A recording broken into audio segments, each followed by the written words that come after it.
asalaamaaleykum yéen mbokk internet yi nga xamante ni yéen a baaxoo di suivre seen chaîne Lionne SN tey nag ñuy dikk ak yéen ci xibaar bu yees ñeel kii di Guy Marius Sagna moom activiste bi nga xamante ni moom la ñu investiroon mu nekk tête de liste Yewwi Askan Wi fële ca Ziguinchor rek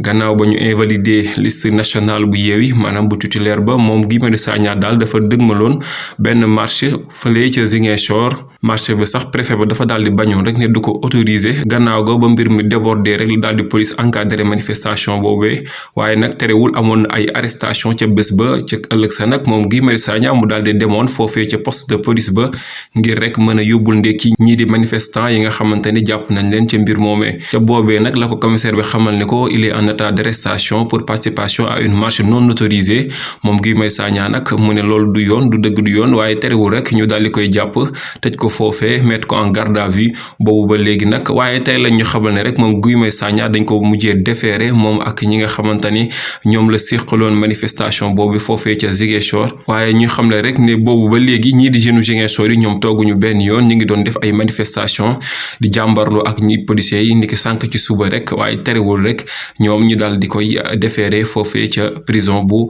Ziguinchor.